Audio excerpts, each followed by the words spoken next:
Hola, cuarto. Una presentación de genética mendeliana. A ver si entre esto y el libro nos vamos enterando, porque es un tema muy chulo.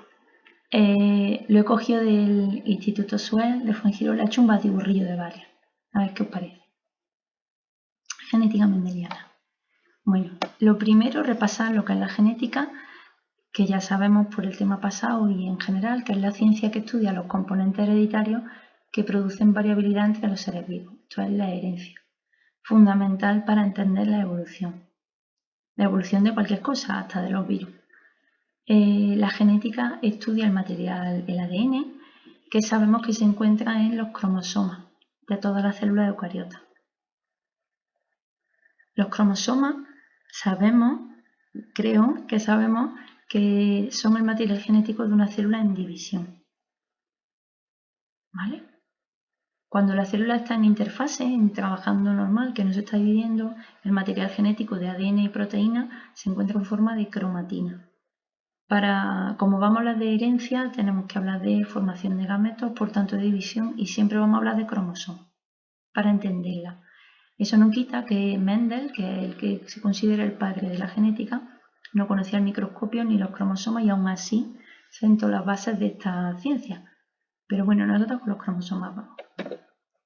Los cromosomas son esas cadenas súper enrolladas, que significa condensadas, de ADN y proteína, con un montón de... es como un collar de perlas, os ponéis, pero sabemos ya, porque hemos estudiado la genética molecular, que lo que tienen son las bases nitrogenadas que aportan una secuencia y cada cierto número de bases, en algunos fragmentos de ese ADN constituyen un gen.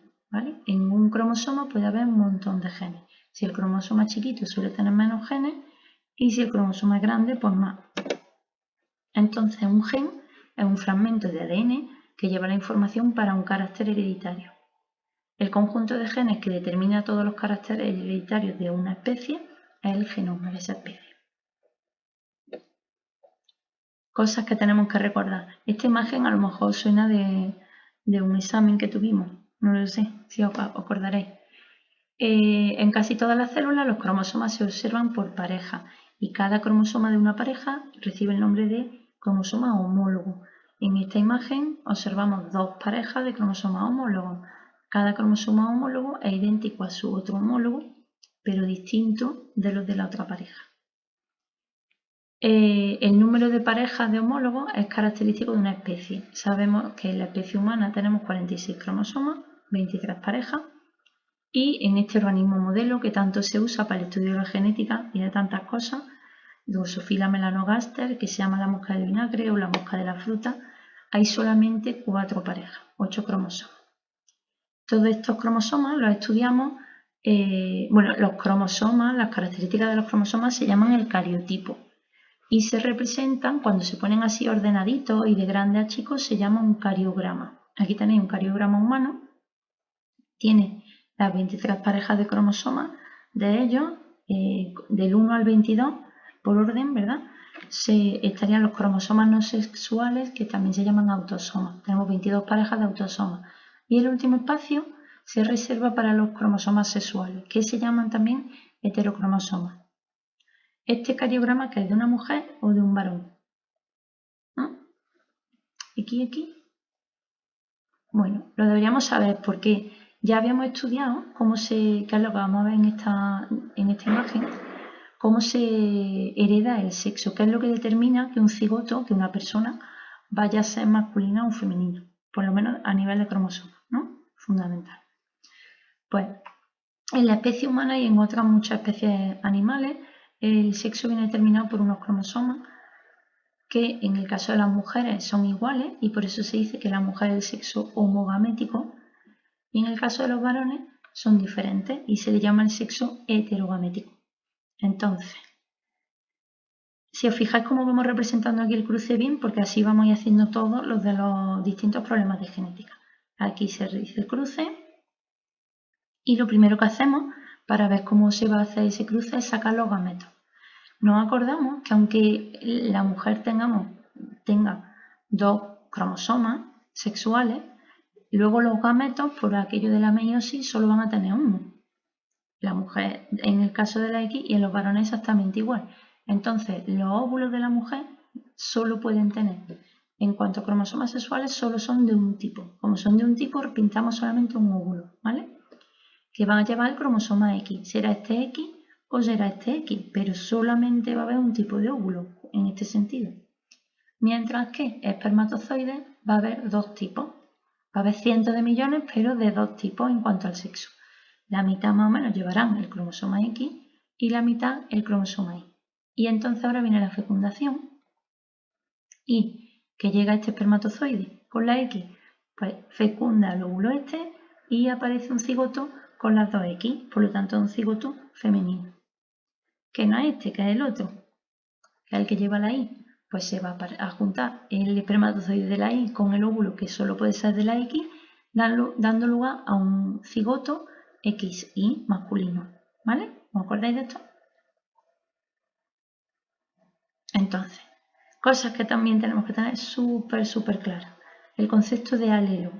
Los alelos son las posibles variantes de un gen. En la especie humana y en muchas, ya estamos viendo todo el rato que cada célula tiene dos copias de un gen, ¿no? La de papá y la de mamá. Entonces, representando aquí una pareja de cromosomas homólogos, que los cromosomas se pueden representar con forma así como de X o así directamente con un solo palito, es lo mismo, ¿vale? De hecho, así es más claro, pero bueno, es un cromosoma al fin y al cabo. Aquí vamos a representar un gen, lo ponemos en la misma posición del cromosoma, que es un sitio particular, y aquí en este ejemplo tenemos el gen responsable del carácter color de los ojos. Y ahora habrá dos alelos, los ojos marrones y los ojos claritos, ¿vale? El alelo A mayúscula, en este caso, está en el cromosoma paterno, nos lo ha dado el padre, y el alelo A minúscula, que nos lo ha dado la madre. Cada alelo se representa la misma letra, porque es un gen, así que una letra, un gen, una letra, pero mayúscula o minúscula. ¿Vale? Entonces, combinaciones posibles para las personas, como cada persona va a tener dos copias, dos alelos, puede ser dos A en mayúscula, una de cada, o dos A en minúscula. Que tenemos el mismo tipo de alelo, se nos llama homocigotos para ese carácter, u homocigótico. Que tenemos los alelos diferentes, heterocigotos o heterocigóticos, ¿vale? El conjunto de genes, más conceptos. El conjunto de genes de un individuo es su genotipo. Ahora, el genotipo va a estar hecho por un montón de alelos, como tenemos en nuestro caso 30.000 genes más o menos, ¿no? Pues 60.000 alelos, por decir algo. Y no siempre se manifiestan los dos en cada par. Unos alelos son dominantes y otros alelos son recesivos. La característica del recesivo es que no se manifiesta, no se expresa si está el dominante. ¿Vale? Entonces, una persona que tenga el alelo para el color de pelo negro, moreno, y otra el alelo para el color de pelo, esa misma persona un alelo para el pelo moreno y otro alelo para el pelo rubio, pues tendrá el pelo moreno porque el gen dominante es el del color de pelo negro. Aquí tenéis tres parejas de alelos diciendo cuál es el dominante o el recesivo en las personas. ¿Vale? Entre ojos marrones y ojos claros domina los ojos marrones, entre pelo rizado y pelo liso domina el pelo rizado, y entre oreja con lóbulo y oreja sin lóbulo domina la oreja con lóbulo. ¿Ya sabéis cómo es la oreja vuestra? Vale, conjunto de genes, genotipo, pero lo que se expresa, el aspecto o lo que podemos detectar de un individuo es el fenotipo, con F. En este caso, un gen, color de ojos, podemos tener el genotipo homocigótico dominante, el genotipo homocigótico recesivo o el genotipo heterocigoto. Y ahora, ¿qué fenotipos, qué aspectos van a presentar estas personas? Los que tenéis aquí. Ojos marrones, si tiene un homocigótico dominante. Ojos marrones también es el fenotipo del heterocigoto.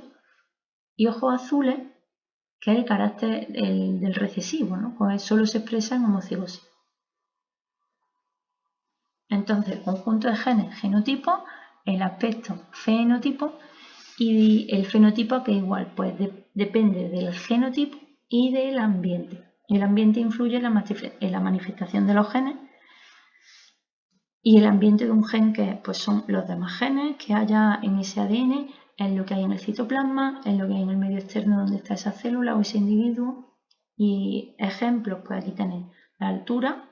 La altura es un factor genético, pero si tú tienes los genes para ser alto, pero no tienes una buena alimentación que te aporte los nutrientes, el calcio, lo que sea, no te da el sol para que se active la vitamina D, que es también fundamental para la absorción del calcio, pues no vas a tener esa altura.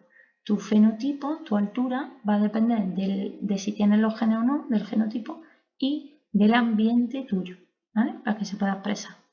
La salud no solo depende de los genes, depende de varias cosillas más, ¿no? La actividad física o no, el tipo de nutrición, el sexo, ¿no? Hay casos de salud distintas para varones que para mujeres, la historia familiar, en fin. Y otro ejemplo aquí, como el de la altura, pero para la obesidad, mucho más fácil de ver, ¿verdad? ¿De qué depende la obesidad de este chico? Pues de sus genes por un lado, claro, pero también del ambiente. Si ingiere demasiadas calorías y no practica ejercicio físico, este es el fenotipo que va a tener, ¿vale? Entonces, este niño y esta niña. El niño, fenotipo pelo moreno, como es dominante, puede tener un genotipo homocigótico dominante o heterocigótico. MM mayúscula o M mayúscula, M minúscula. Esto sería una M, ¿vale? Me liamos. Esta chica, fenotipo pelo rubio, por lo tanto el genotipo solamente puede ser el recesivo, ¿vale?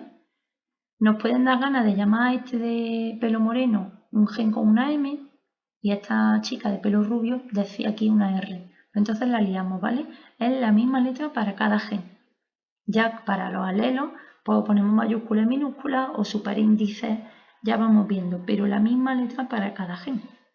Como aquí es un gen, color de pelo, pues una letra. ¿Cómo se transmiten los genes? Esto lo vamos a hacer mucho, esto es una especie de introducción. Y voy rapidito, pues siempre lo podéis pausar, ver para atrás, en fin, esas cosas. Aquí tenemos un caso de una madre y un padre que ambos son heterocigóticos. Como son heterocigóticos, presentan el fenotipo dominante, los ojos marrones, ¿vale? Sacamos los gametos y hacemos como que una meiosis y entonces tenemos dos óvulos, dos tipos de óvulos y dos tipos de espermatozoides. Dos tipos de óvulos porque en este caso uno llevará el alelo dominante y otro el recesivo y dos tipos de espermatozoides por lo mismo, ¿vale? Ahora para hacer ese cruce se puede representar así, con esta rayita, sacamos las letras, ya no tenemos que pintar los cromosomas, genotipo heterocigótico, los gametos, una letra distinta cada uno y ahora. ¿Que se une este espermatozoide con este óvulo? Pues sale homocigótico dominante, ¿vale? ¿Que se une este espermatozoide con este óvulo?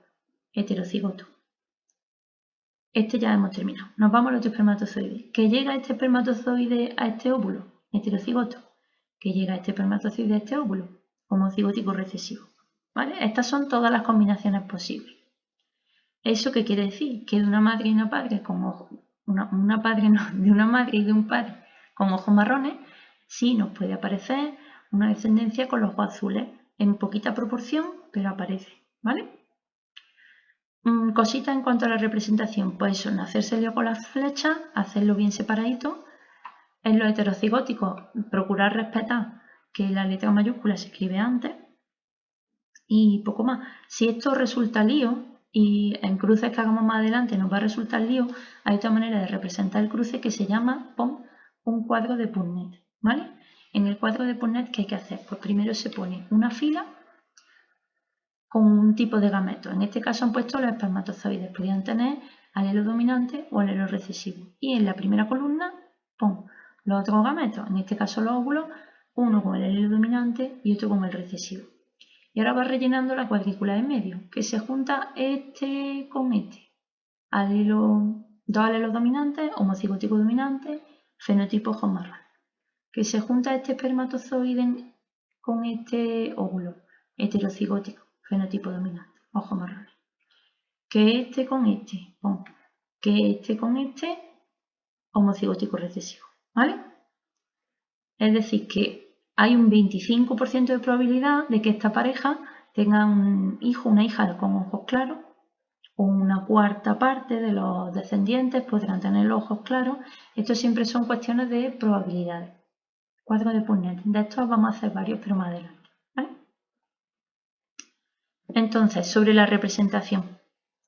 El alelo dominante, letra mayúscula. El alelo recesivo, la misma letra. Yo lo voy a decir mucho, pero más vale. La misma letra, pero minúscula. Cuando se quiere expresar la dominancia, que es como se llama, se pone el signo matemático de mayor que, ¿vale? Que significa que domina. Vale, nos vamos ya a la parte de vuestro libro. Aquí os he puesto, esto sería la página 133 de vuestro libro, que es un poquito de historia.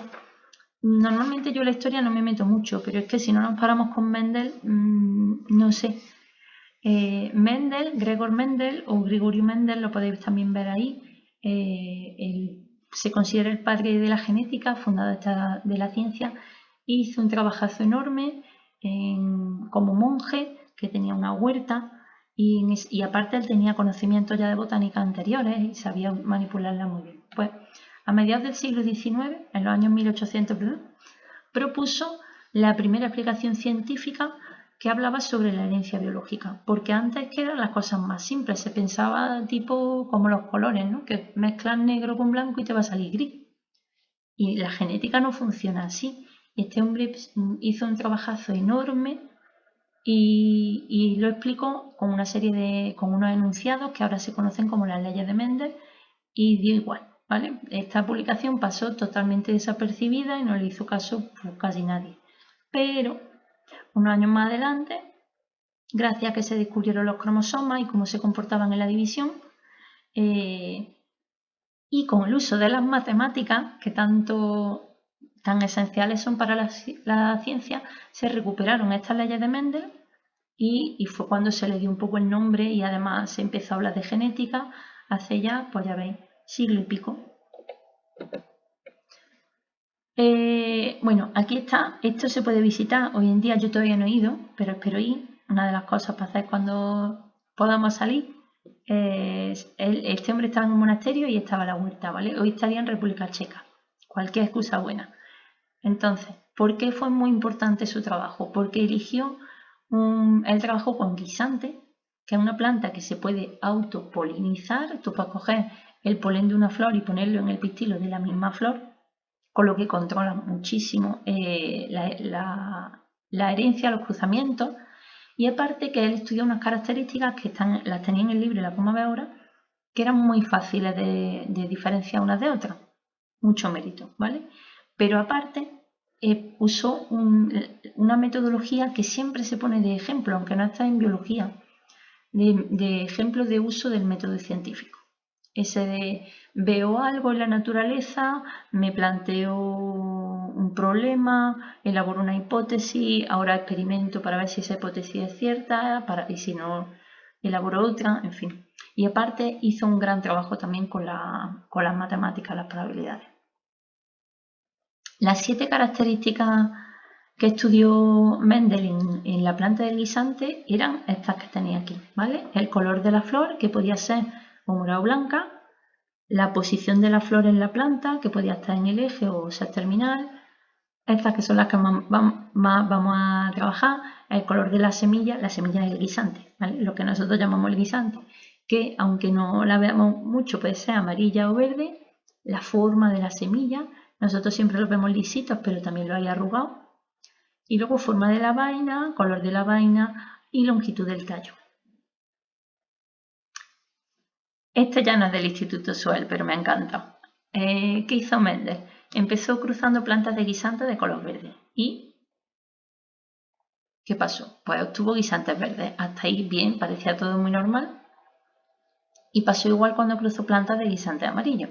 Amarillo con amarillo, salía amarillo. Muy bien. Pero cuando cruzaba guisantes verdes, plantas de guisantes de color verde con amarillo, ¡ah! Todos salían verdes. Ahí había algo nuevo. Entonces Mendel dedujo que cuando la información para los dos colores está presente en las plantas, si son de raza pura, esos dos colores se juntan en una híbrida y uno predomina sobre el otro, que ahora lo podemos representar así, ¿no? Si juntaba verdes con amarillo y salían solo verdes, El verde domina. Y eso ocurrió con todas las características que estudió. Si cruzaba flor púrpura con blanca o morada, ¿no? Salía morada. Guisante amarillo con verde, salía amarillo. Guisante liso con arrugado, salía liso.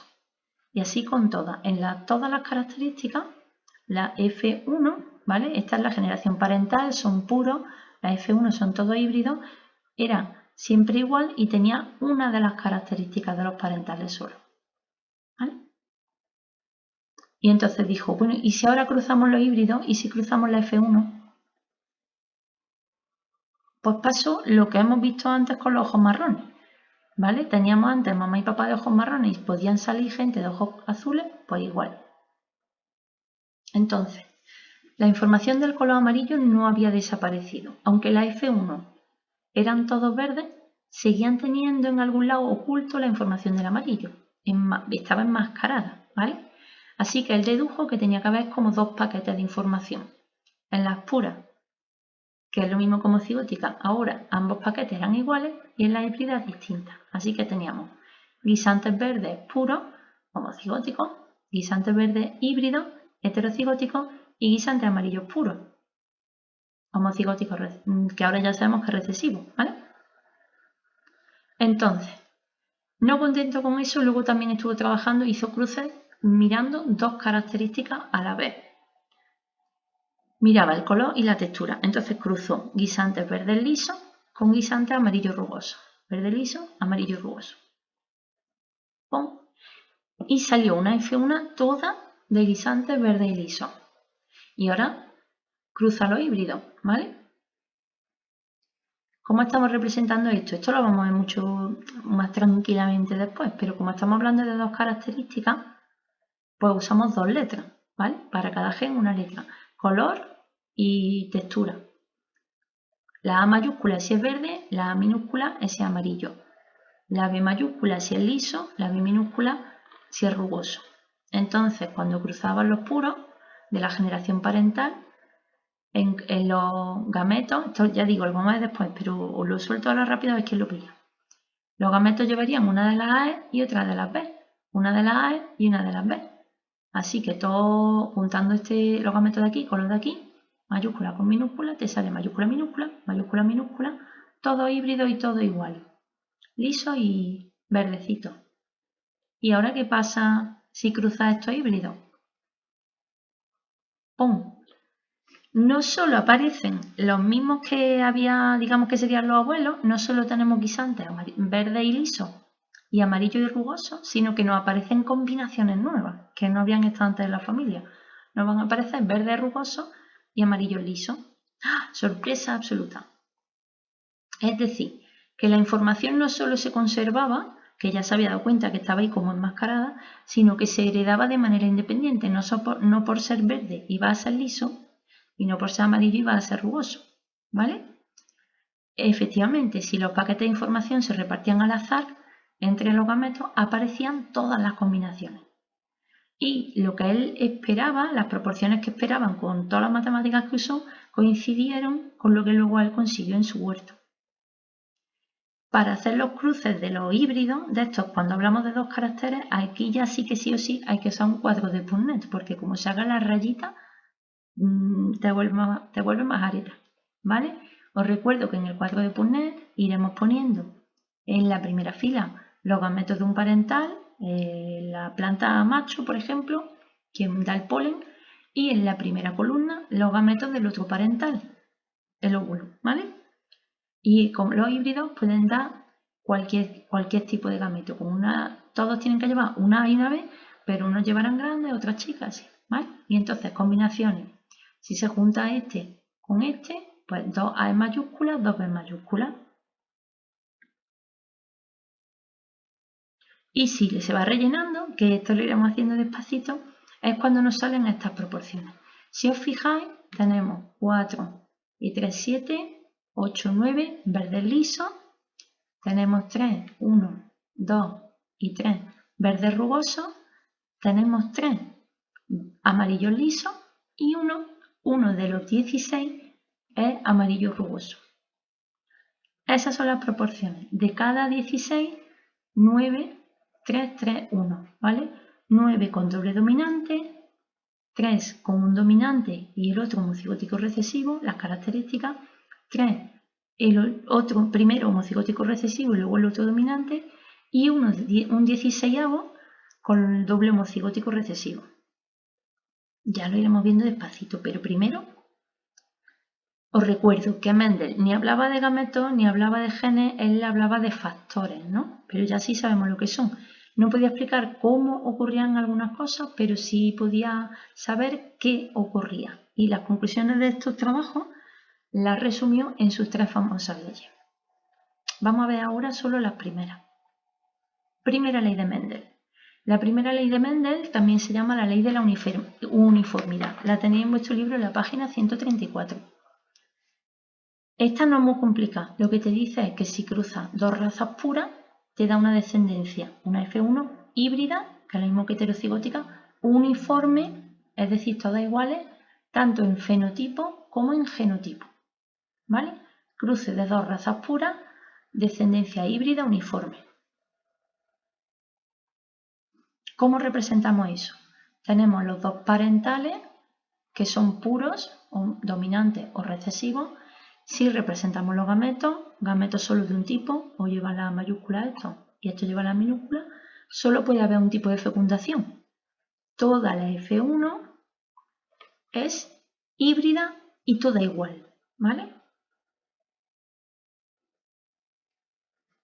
La segunda ley de Mendel es la ley de la segregación. Es la que ocurre cuando cruza esos híbridos de la F1, ¿vale? Al cruzar entre sí los híbridos obtenidos en la primera generación, en la F1, los caracteres se separan y se reparten en los distintos gametos, apareciendo varios fenotipos en la descendencia. Ya no es uniforme. Era el caso que habíamos visto antes. Cruzando los hibriditos verdes, resulta que te podía salir uno amarillo. O el caso de los ojos marrones, ¿no? De los padres heterocigóticos. Ponemos esto en un cruce así elegante y nos sale. Aquí tenéis el texto es muy, igual que el que tenéis en el libro, ¿vale? Estamos cruzando los que habíamos encontrado en la F1, por lo tanto son híbridos. Heterocigótico aquí, heterocigótico aquí. Es decir, nos va a dar lugar a dos tipos de gametos. Hacemos un cuadro de Punnett o las crucecitas, las líneas, quiero decir, como queráis, y ponemos en la primera fila los gametos de un parental, en la primera columna, los gametos del otro parental y empezamos a cruzar. ¿Qué es este con este? A mayúscula, mayúscula. ¿Qué es este con este? A mayúscula, minúscula. ¿Ves cómo es?